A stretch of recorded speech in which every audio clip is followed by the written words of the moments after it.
Virtual reality has certainly taken off in the commercial space, but most existing applications resort to simple but unrealistic locomotion methods, such as teleportation and joystick movement. More natural methods do exist, but they've struggled to become more popular for reasons such as being difficult to implement, being too niche, or simply not quite having found the right application. We are specifically interested in redirected walking, which rotates the environment around you, because we believe that it has the potential to be used in more powerful and immersive applications. However, since commercial tracking spaces are smaller than necessary for the method to work by itself, we need to use distractions to convince the user to rotate their head more often. Distractions are normally virtual objects that suddenly appear and disappear when distraction is no longer required, which can seem unnatural and impractical for serious applications. In this paper, we propose a new type of distractor, a robot distractor tethered to the user such that we produce two-way haptic feedback. This robot distractor appears in the virtual environment as a persistent distractor, a virtual agent that always exists in the environment and helps to distract, but has natural behaviors that it can do when it doesn't need to. Our goal is to allow a user to free roam infinitely and uninterrupted through some arbitrarily large environment, such as a city.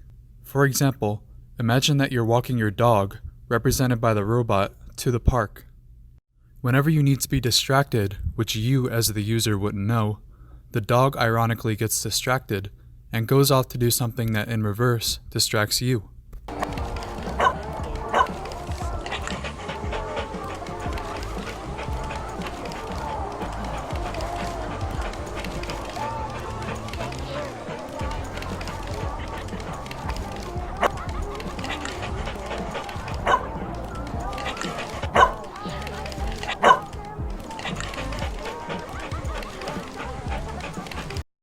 However, to make such a complex interaction work, we first need to evaluate the limitations that previous distractors faced.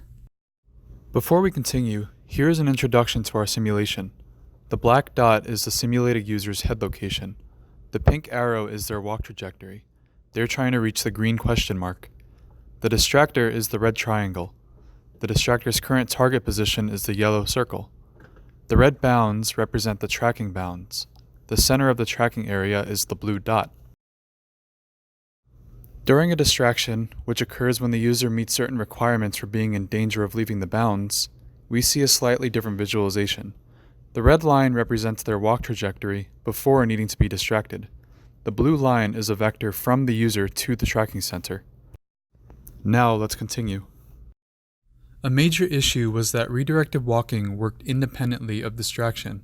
So when the user looks into the center of the tracking space at the distractor, redirection thinks that they're trying to walk that way, and it gets stuck, in that the redirection either becomes ambiguous and either doesn't move at all, or it oscillates between directions. We address this issue by explicitly deciding the direction based on where the distractor decides to go. Since the user is haptically tethered to the robot, they're physically coerced into rotating the way that we expect them to look at the robot distractor. Another issue was that the distractors were triggered on look direction, so simply looking around the environment could trigger it, even if the user isn't moving, and the distractor would end up being ineffective. We avoid that by checking if the user is looking away from the track space and if they're walking forward, which we assume means that they're clearly heading out of bounds. Finally, we look at some alternatives to deciding when to end the distraction, namely, when we know the user's previous walk trajectory faces a walkable stretch of the tracking space, or if the redirection rotates more than should be mathematically possible.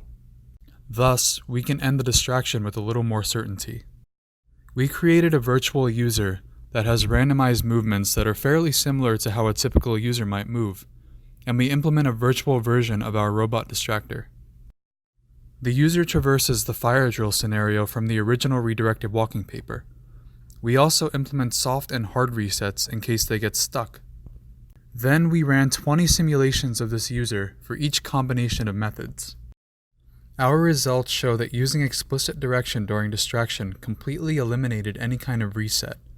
Our distractor start conditions don't help the virtual user much, but interact with the end conditions to improve performance overall, and our distractor end conditions significantly stabilize the distractor, and prevent it from making a large number of small distractions.